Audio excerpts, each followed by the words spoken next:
Thank you for watching Inspired Conversations, Living the Legacy with Legends. My name is Onkarabile Mokoto and I am your host. Words have power to influence. You can either build or destroy with your words. It is King Solomon who said, "Life and death is in the power of a tongue." We have learned that even God have created all things through the power of his words. Maano Ramadwa is here on the show to help me to unpack this topic about power of words and to speak more about his book, Teach to Inspire. Mr. Ramadwa, thank you sir, for coming, and you are very welcome. Thank you very much. Yes. Thank you for having us here. You're welcome. Sir. Yeah, it's a great day for us. Thank you, sir. Thank you. Now, let's just start from the beginning. Who is Mr. Ramadwa? Mr. Ramadwa is a village boy. I call myself a village boy, although I would not want people to call me a village boy as such. But I came from the villages. Limpopo province, a village called Mdluni Akutama. That's where I grew up. And I was raised there. Well, my father died when I was very young. I think I was in standard 5 or so. So the better part of my life, I was raised by my mother, who passed on somewhere in 2002. But I'm a teacher. So, and I'm a product of inspiration. Because when I was still at high school, I did not do things the way I should have done. So, in a way, I ended up letting the issues of life overtake me to a point where my grade 12, I finally got that certificate when I was 23 years old. And having worked in the farms, you know, somewhere in Hekport, I worked in a piggery farm, and it was there that something clicked. And then I had to go back. When I went back, I decided, at the age of 23, time still allowed me. I decided, now let me rather go back to school, because my mother was pushing very hard for it. So I went back to high school, registered, and that story has turned out to what it is today. Very great story. Mr. Ramadwa, I just want to know, because, I mean, you are frequently now being used by SABC News, ENSA, Palapala FM, you know, City Press, you name them. And one will not know where you come from, as you have said. Yeah. But what actually inspired you to rise above the circumstances that you found yourself in? You know, I'm a person who does a lot of introspection. I do a lot of soul searching. You know, you can say I'm a very conscious man. I'm conscious because what I do always, whether I have done something and I feel like this was done right, but I still go back and say, but what could I have done to improve on that? So people also inspire me a lot. I look up to a lot of people. And I have also come to a point where I started discovering what my strengths are. And I'm scaling on my strengths because, you know, each and every one of us, and I say this on a frequent basis when I'm speaking at events and all that, it's like all of us are walking around with a little step. That step, when you sleep and it's there. When you wake up, you get into a taxi, you go around with it. But that step makes a difference when you start stepping on it. Until you step on it, you won't understand. But you can't step on it when you're not conscious. So you need to be very conscious of who you are and the world around you, so that you can be able to start realizing, okay, what is it that is in me first? Am I really gifted with one thing? If you become conscious of that, you begin to utilize that to your advantage. On the same note, you wrote a book, Teach to Inspire. Yeah.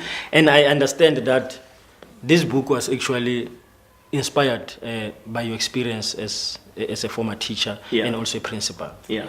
Can you just take us through the journey of, first before the book, as a teacher and as a principal? Just take us through that. You know, one thing that many people do not realize And until I speak about that, people would not understand. This book was not really conceptualized in 2014. It was conceptualized when I went to high school at the age of 23. That's when this book started. Because when I entered the school, you remember when you are old, not many people will give you a chance. Yeah. When I entered the school, there were teachers who were saying, no, this one, Madala, he can't make it. And it was one lady who looked at my previous results and looked at that together with my willingness to go back to high school. And she said, let's give him a chance. When I entered the classroom for the first time, I met one teacher called Mr. Makaibia. He was teaching life sciences. He transformed the subject into a life-changing subject. And from there, that's when the love of teaching began. And every single place where I went, I always advocated for good teaching and also for inspiring learners. Because you can't get the best out of learners when you don't inspire them. So in 2014, when I started writing the book, it was to say 17 years of experience in teaching. Was it 4 years? 4 years of being a head of department, 3 years of being a deputy principal. Let's put that together and share with the teachers. And that's how I actually put together the book. But it doesn't really deal with the outside. It deals with the inside person. Because teaching is not what you do. It's not what people see. Teaching is what is inside of you. Because once you have this consciousness inside, you are able to make somebody else conscious. You have to be conscious enough to understand that the child who's not doing well might just be facing difficulties. And it is out of those difficulties when you make that child conscious of who they are and what they can achieve, then you have achieved teaching. You know, you just remind me about one of the subjects that you touch in your book. Yeah. The importance of the language that the teachers uses. Yes. And you just mentioned that when you were at grade 12, some teachers said to you, this one cannot make it. Yeah. Until the other one actually encouraged you. Yeah. So I want us, actually, it brings us to our topic today about power of words. Yeah. I mean, we have seen currently, I think you know the story of an 18-year-old girl who just committed suicide, I think early this year. Yeah. Beginning of this year, actually. Where the teacher actually bullied, discouraged her, and she ended up committing suicide. Yeah. What is the importance of language that the teacher must use? You see, before I even speak about the importance of words, let me give you 5 things that I call them the pillars of teaching, which every teacher should be able to be conscious of. The first one is relationships. A teacher must build relationships with the people around them in school, which means with the other teachers, must build relationships with the learners. When you have built solid relationships, these things that you're talking about would not happen. The second part is the teacher must understand that teaching is based on the principle of repetition.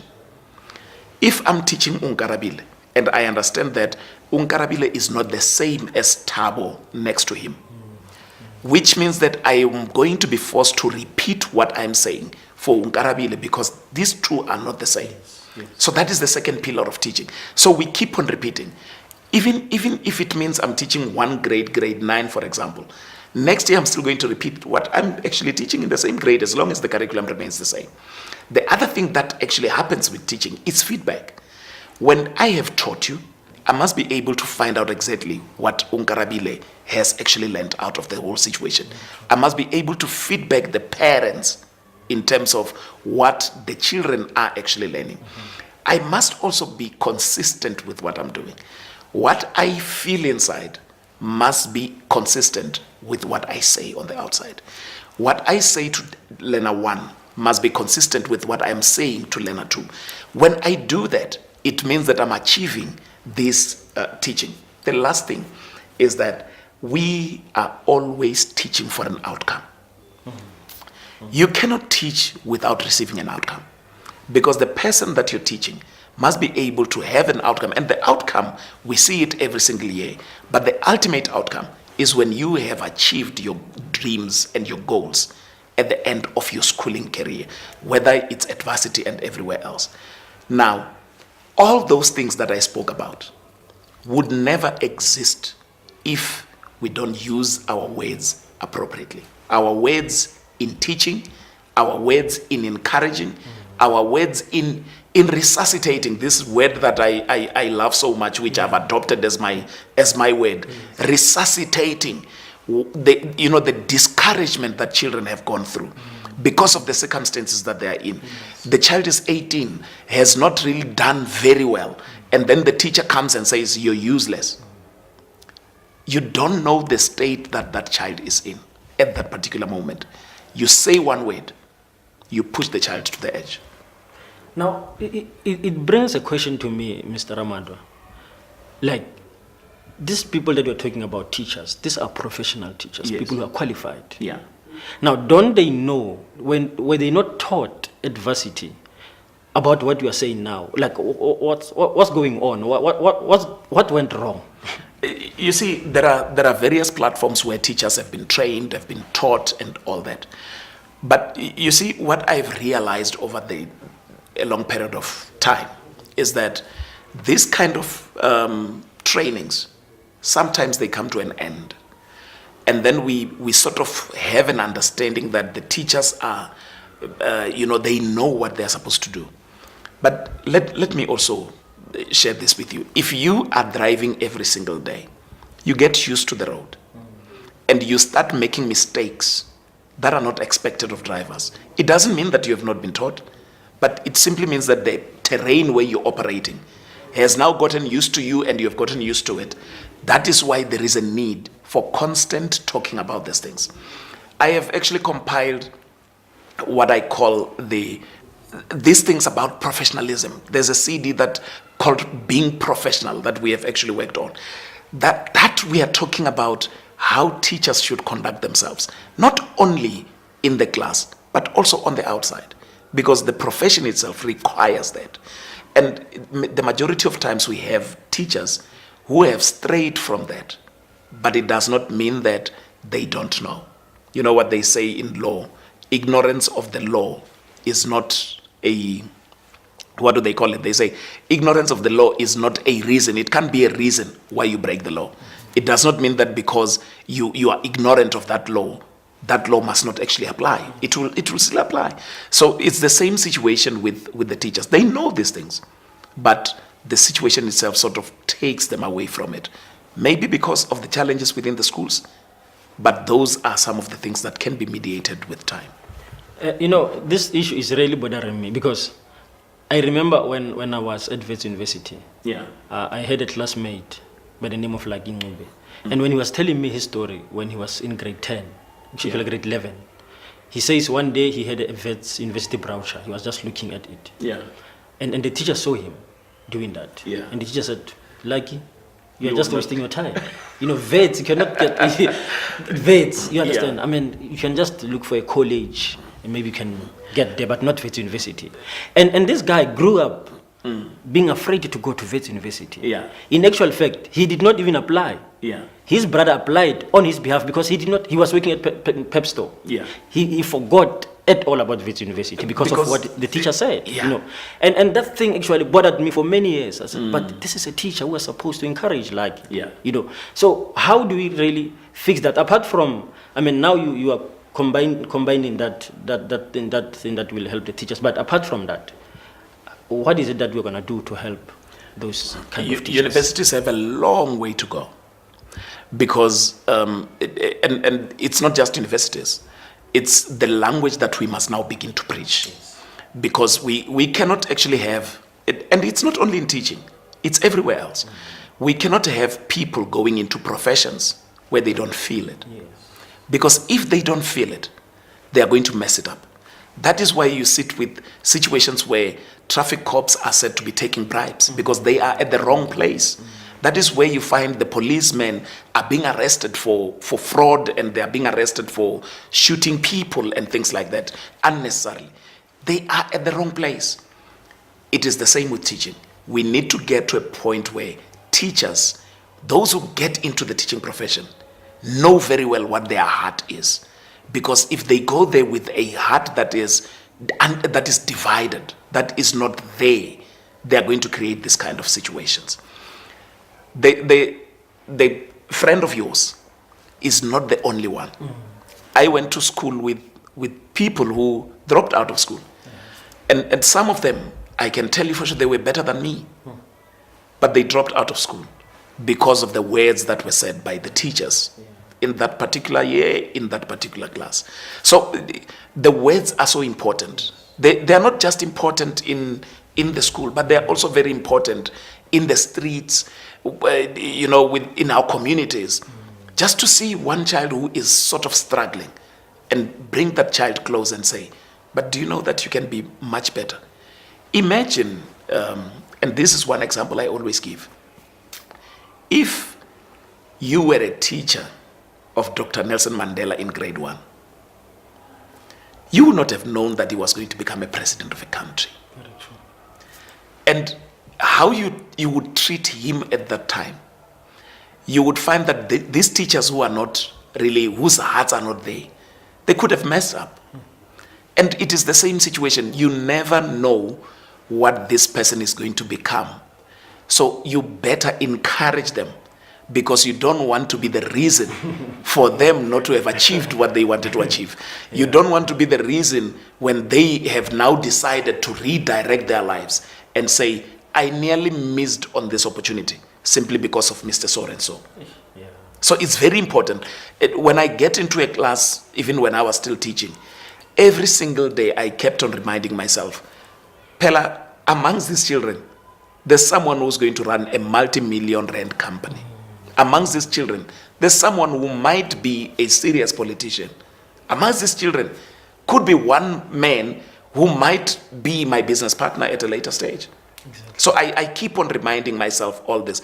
Even when I do motivations with children, that's exactly what I look at. I go there knowing very well these are people and they are bound to evolve just as I have evolved. Mr. Ramadwa, let's talk about now the side of learners. Yeah. We're speaking about the side of teachers, the side of learners. Yeah. Let's say there are those teachers who are still doing that, Yeah. discouraging learners. As a learner, how do you then rise above those weights, and just avoid dropping out, avoid being discouraged like my friend who never actually applied to Wits University because of the words of a teacher? As a learner, how do you then fight for yourself? How do you then defend yourself? Two things. And these two things, we have also packaged them into CDs for learners. We are doing, through my education foundation, we are doing moves within the schools. We are going in and we have another event that we are going to have with learners from all the high schools within a particular area. We bring them in there and we talk to them about them. Two things. Have an identity. Know exactly who you are. If you don't know, build this identity. Secondly, take charge of your life. You see, if you have an identity, no amount of words would come from a teacher that will tell you something different. Very true. So even when the teacher throws it at you, you will be able to throw it back. But even though you are inspired, you have this identity, take charge of your life. You need to understand exactly what is around you. You need to make sure that what is around you is conducive enough to make you create this person that you want to create. You need to also understand that, and that doesn't just come from anywhere. It comes from introspection. You remember what I spoke about in the beginning. Yes. It comes from introspection. And I always say to children, if you want to introspect very well, stand by the gate of your home and look at what is inside. If you see something good, then you must know that your parents have done well. So you must emulate. If you see something not so inspiring, you must know that your parents have been challenged. So you must do much better than they have done. When you go into the room, you must look at your own private space. If you find a bed, you must know that your parents are trying their best. If you find there is no bed, you must know that you must work harder to buy that bed. So you must take charge of your life. If you don't do that, Everybody else, you took charge of your life. Everybody else who has done something worthy to mention, they had to take charge of their lives. Let's go back to identity. You said if you don't know identity, then you have to build up. How do you build your identity? You build your identity by looking at other people. You know, everybody has an inspiration. Pick somebody else that inspires you. Try to learn about them, where they come from, and so forth. But also, don't look down upon things that you were doing when you were still growing up. I'm sure the fact that you're an author did not start today. Yeah. It started some time ago, but it was very informal. And I want people to trace their steps backwards so that they can go back to 7 years old, 8 years old, and realize exactly what you were doing and start building on it. I want us to go to parents, Mr. Ramadwa, because you actually said it that it's not only, this thing does not only apply to teachers. Yeah. Even parents, there are parents who discourages their children. Yeah. You know, when the child goes to school already, when Mr. Ramadwa is trying to teach, the child already is discouraged because of what the parents said. Yeah. So how do you then encourage parents, especially, to actually know the power of words when it comes to your children? Yeah. It's not an easy thing, but it's something that can be learned. A lot of parents are discouraging, that is true. And what discourages them to discourage their children, it's simply because of their own situations. Some of them are feeling like the world did not do them very well. And as a result of that, they become angry and despondent, and they end up adopting this belief that in their family, nobody else would be able to become something big. But here is what I always say. Parents must realize that they must model good behavior. There is nothing that is so inspiring than when there is no money at home, but the behavior of a parent is great. There is nothing that is so inspiring to a child than to see the mother who is working hard, but who also shares to say, do you know why I'm working this hard? I'm working this hard so that you can get something great. Those words will keep on ringing into the child, and they will find space. There are certain things that parents do that they are not supposed to do in front of children. Let them minimize that. In my book, 10 Deadly Spirits, I discourage parents about initiating children into bad behavior. You know, a parent does not come home on time, but expect the child to come home on time. Who will monitor who there? A parent goes on to send the child to go and buy alcoholic drinks. In a way, they are already indoctrinating this child into alcoholism without them realizing. So they need to start modeling good behavior. They need to start modeling inspiration, because the more they do it, the more these children are going to learn. Children learn through the eyes. They learn through observing and things like that. So it's very important that as parents, they should model that kind of behavior. Mr. Ramadwa, thank you so much for that inspiring words. I just want, as a pastor, I want to know from you the importance of the words or the word of God in our lives. Yeah. Maybe in your conclusion, what can you encourage people, to really take the word or the word of God into consideration when it comes to this issue of words? I'm a resuscitation speaker, so I will always speak resuscitation. Here is what I can tell you. One verse that has kept me going all these years, 1 Corinthians 2, verse 9. What no eye has seen, no ear has heard, and no human mind has ever been able to conceptualize what God has prepared for those who love him. It's not just for everybody. It's for those who love him. Yeah. Now, don't count people out, because you don't know what God has prepared for them. Yes. Don't count yourself out, because you don't know what God has prepared for you. All you need to do is just live with this hope, because this scripture simply says, you have a better chance of becoming that which you don't even know yourself. Yes. Yes. And that is the best that has kept me going. Oh, I'll say amen for that. Now, Mr. Ramadwa, if people want to get hold of you, they want to know more about your books, Teach to Inspire, Restart, 10 Deadly Spirits, and then there are two more books that are coming, And you said... And there are many CDs that we have actually, yes. So if people want to really get hold of your stuff, where can they find you? The first call would be my website, www.maanospeaks.co.za. On the website, they are able to send me messages, so they can send their orders from there. Or they can send an email, mr@maanospeaks.co.za. mr@maanospeaks for orders. But for bookings, for speaking engagements, there is an email dedicated for that, bookings@maanospeaks.co.za.